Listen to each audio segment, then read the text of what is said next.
Hello. बुद्धि dreams के channel पर प्रस्तुत है कहानियों की पुस्तक जीवन की महक।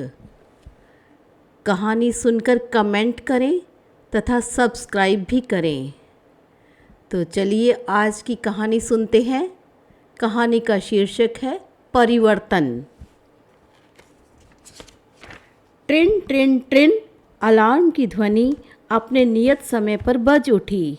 उफ, आज यह ध्वनि अलसा रही थी। आज तो रविवार है। रविवार के दिन भी यह अपने उसी स्वर में गाने लगती है। बिल्कुल भी अच्छा नहीं लगता छुट्टी के दिन इसका बजना। चाहे कितना भी हो, आँख तो खुल ही जाती है। नींद में तो विघ्न आ ही जाता है और मन का विचरण भी शुरू होने लगता है। आज स्कूल नहीं जाना तो क्या, घर के सारे काम अपने विशाल रूप में मनोमस्तिष्क के द्वार खोलने लगे हैं। बच्चों की अलमारियाँ, किचन का बिगड़ता रूप, मैले कपड़ों के ढेर, खाली होता फ्रिज। उफ, सोचते सोचते दिमाग ही झंझना उठता है। काश ये संडे आता ही नहीं, स्कूल का रूटीन ही चलता रहता। तभी दूध वाले की मोटरसाइकिल की आवाज़, घर घराता सा उसका हॉर्न बज उठा। ओफ, ये भी छुट्टी के दिन नियत समय पर आ गया। शायद मोबाइल के अलार्म की आवाज़ ने इसे भी उठा दिया होगा। खैर, अब तो आलस त्याग कर कार्य क्षेत्र के प्रांगण में कूदना ही होगा। खुद उठते ही अब अन्य सदस्यों की ओर देखना शुरू किया। हम उठ गए तो ये सब कैसे सो सकते हैं। तुरंत हाथ मुंह धोकर चाय का पानी चढ़ाकर सबको आवाज़ देना शुरू किया। स्वर प्रतिस्वर शुरू हो गए। तुम्हें क्या है, क्यों नींद में विघ्न डाल रही हो? अलसाई सी इनकी आवाज़ घरघराई। बच्चे भी अलसाते से, मम्मा आप भी क्या, छुट्टी के दिन तो आराम से सोने दो। खैर, इन सब का कोई फ़र्क नहीं पड़ता। चाय तैयार है कहते हुए केतली से कप में चाय उंडेलते हुए आखिर सबको उठा ही दिया। मसाले वाली अदरक की तीखी चाय ने सबको ताजगी से भर दिया। मम्मा, वाह क्या गजब चाय बनाई है आपने। अनुज हमेशा तारीफ़ करता। अनुज की तारीफ़ ही काफ़ी नहीं होती। अब स्वर इनकी ओर, अरे कभी आप भी तारीफ़ कर दिया करो। ये हमेशा चाय के साथ अखबार के पृष्ठ पलटते रहते और उसी में नज़रें गड़ाए हाँ अच्छी है कहकर अपने कर्तव्य की इतिश्री कर लेते। इन्हें अखबार में डूबा देख मैं भुनभुनाई, चलिए आज दिन भर क्या करना है, प्रोग्राम तय कर लेते हैं। प्रोग्राम का क्या, अरे आज तो छुट्टी है। ये बोले, इनका छुट्टी का मूड कैसे सहन होता। अपनी आवाज़ को जोर देते हुए, छुट्टी है तो क्या हुआ, हफ्ते भर की सब्जी लाकर फ्रिज में जमानी है, ड्राइंग रूम की ट्यूबलाइट ठीक करवानी है, और हाँ, किचन का सिंक बार बार भर जाता है, किसी मिस्त्री को बुलाकर उसे ठीक करवाना है। बाई को बहुत परेशानी होती है, अगर काम छोड़ गई तो मुसीबत आ जाएगी। अरे बस भी करो, कामों की ये लंबी चौड़ी लिस्ट देखकर ये भन्नाए, छुट्टी का दिन तो बेहद खराब, इससे तो ऑफिस ही ठीक। कहते कहते आखिर आलस को त्याग ये गमलों में पानी देने चले गए और मैं नहा धोकर भगवान की पूजा अर्चना में। आज भगवान को थोड़ा अच्छे से अटेंड किया, वरना रोज़ तो दौड़ते भागते भगवान को भी दौड़ा देते हैं। पूजा करते करते ही बच्चों की आवाज़ें शुरू हो गई। मम्मा भूख लगी है, नाश्ते में क्या बनाया है। मैं वहीं से चिल्लाई, आलू का पराठा और दही। आलू का पराठा सुनते ही मनुज का मुंह बिगड़ने लगता है। आप तो हमेशा अनुज का ही ध्यान रखती हो। ये भी अजीब बात है, दोनों बच्चों की पसंद कभी एक मत नहीं हो पाई। चल तेरे लिए थोड़ा पोहा बना दूंगी। रहने दो मम्मा, खा लूँगा आलू के पराठे ही। मनुज थोड़ा मेरा ध्यान रखते हुए कहने लगा, आप भी क्या क्या अलग अलग नाश्ता बनाओगी। मन मेरा भी नहीं माना और मैंने मनुज की पसंद देखते हुए उसके लिए पनीर के सैंडविच बना दिए। नाश्ता टेबल पर लगाकर सबको आवाज़ दी, एक साथ नाश्ता तो छुट्टी के दिन ही नसीब होता है। नाश्ते की टेबल पर मैंने इन्हें सब काम फिर से दोहरा दिए। नाश्ता कर ये अनुज को साथ लेकर अपने कामों को पूरा करने चल दिए और मैं भी अपने कार्यों की रूपरेखा वरीयतानुसार बनाने के लिए सोचने लगी। ट्रिन ट्रिन सहसा कॉलबेल बजी और जैसे ही दरवाज़ा खोला, सामने थी जीन्स टॉप पहने एक लड़की, मुस्कुराती हुई, चहकती हुई। उसने तुरंत मेरे पांव छुए। मैं उसे पहचानने की कोशिश कर रही थी। मेरी पहचान शक्ति भी अजीब है, चेहरे ही भूल जाती हूँ। मैम, आपने पहचाना नहीं? मैं काजल। वह चहक रही थी। ओह काजल, तुम इतनी बड़ी हो गई। और हाँ, तुम क्या कर रही हो? तुम्हारा तो NLU में चयन हो गया था। मैंने गेट पर ही सवालों की झड़ी लगा दी। हाँ मैम, मैंने NLU से LLM कर लिया है और मुझे ICICI में 25 लाख का पैकेज भी मिल गया है। मैम, आपने तो मेरी ज़िंदगी की दिशा ही बदल दी। मैम, मैं आपको शादी का कार्ड देने आई हूँ। वह चहकते हुए बोल रही थी। काजल, काजल की शादी, ये सब वर्तमान के स्वर अतीत के स्वरों को भी गुंजित कर रहे थे। मस्तिष्क पूरे झंझावत में था और काजल उत्साह से, उमंगों से भरी चहकती जा रही थी। हाँ मैम, गर्वित ने मेरे साथ ही LLM किया है और वो भी मेरी ही कंपनी में है। मैम, मेरे मम्मी पापा भी साथ आए हैं। मनोमस्तिष्क वर्तमान की ओर लौटा। अरे हाँ, ये तो उषा है। कितना बदलाव आ गया है उषा में। सलीके से पहनी साड़ी, संवरे हुए बाल। मैंने उन्हें अंदर बुलाया।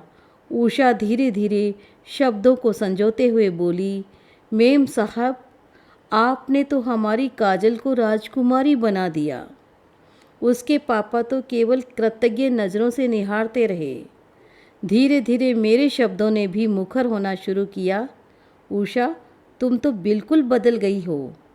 उषा सकुचाती हुई बोली, हाँ, अब तो काजल ने हम सबकी ज़िंदगी को बदल दिया है। मेम साहब, आप काजल की शादी में ज़रूर आना। काजल की असली माँ आप ही हैं। आप अपनी बेटी की शादी में ज़रूर आना। कहते कहते सुंदर सा कार्ड मेरे हाथों में थमाया। निमंत्रण देकर और शादी में आने का अनुरोध कर काजल और उसके माता पिता तो चले गए और मैं निमंत्रण पत्र को पढ़ते पढ़ते अपने बीते दिनों की स्मृतियों में चली गई। शादी के साथ ही मेरी नौकरी लगी थी। स्कूल की व्यस्त दिनचर्या, सुबह की घंटी के साथ शुरू होता दिन भर का समय स्कूल के बच्चों के साथ कैसे बीत जाता पता ही नहीं चलता। घर आकर अपने बच्चों के साथ समय कैसे बीतता पता नहीं। काम कब शुरू होते कब खत्म होते पता नहीं। स्कूल से छुट्टी के समय जब निकलती तो सहसा आंखें रुक जाती, देखती एक नन्ही बालिका हमेशा स्कूल से लौटते बच्चों को निहार रही होती। उसकी माँ वहीं पत्थर तोड़ने का काम करती थी और वह बच्ची भी साथ साथ यही काम करती। यह देख निराला की कविता, वह तोड़ती पत्थर, हमेशा जेहन में गूंजती रहती।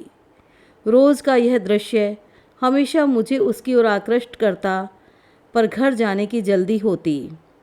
उसकी वो तरसती आँखें हमेशा घर तक साथ रहती।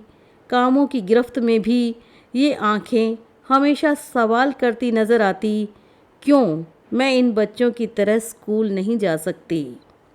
धीरे धीरे उसका बच्चों की तरफ देखना, तरसती आँखों से कुछ कहना एक दिन मुझे मजबूर कर गया रुकने को।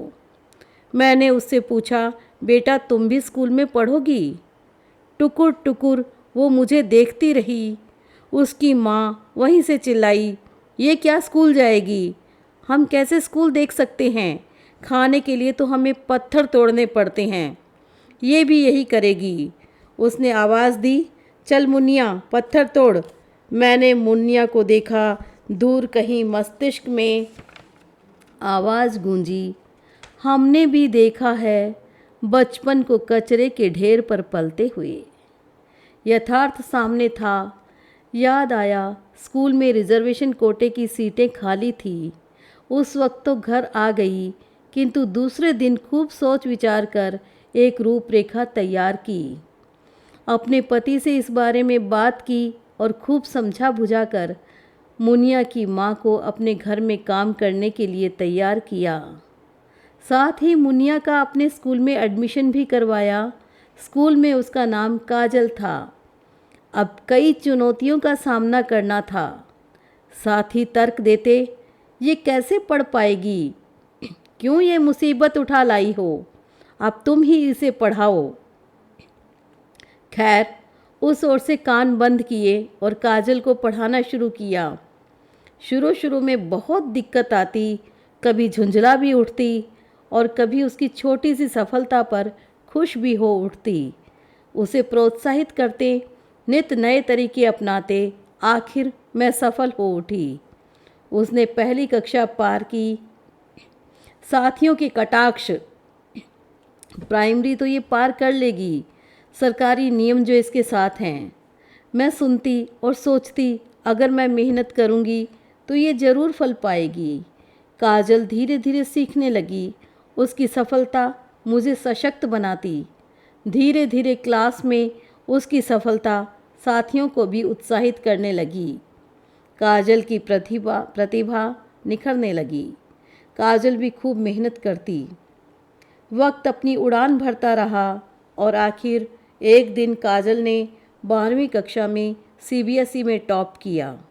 वाह, वो दिन मेरे लिए बहुत उत्साही रहा। काजल को सीबीएसई की ओर से 4 लाख की स्कॉलरशिप आगे की पढ़ाई के लिए मिली। मेरी खुशी का पारावार नहीं। सभी ने मेरी तारीफ़ की। घर बाहर हर कोई काजल के साथ मुझे भी उत्साहित करता रहा। काजल ने प्रतियोगी परीक्षाएं दी और उसका एनएलयू में चयन हो गया। काजल के पिता भी किसी स्कूल में चौकीदार लग गए और उसकी माँ उषा भी मेरा काम छोड़ वहीं चली गई जहाँ काजल का एडमिशन हुआ था। समय अपनी गति से चलता रहा। अपने व्यस्त जीवन में मैं धीरे धीरे काजल को भूलने लगी और आज वही काजल अपनी शादी का निमंत्रण पत्र लिए सामने खड़ी थी। मेरा मन ईश्वर के प्रति कृतज्ञ हो उठा। तभी दरवाजे की घंटी बजी। अनुज के साथ ये लौटे थे और मैं बिना एक पल गंवाए लगातार इन्हें काजल के बारे में बताने लगी। दूर से आती वही आवाज़, हमने भी देखा है बचपन को कचरे के ढेर पर पलते हुए, नन्हे अरमानों को खोते हुए। शब्द धूमिल होते रहे। अगर साहस करें तो शायद यह बचपन कचरे की ओर जा ही नहीं पाए।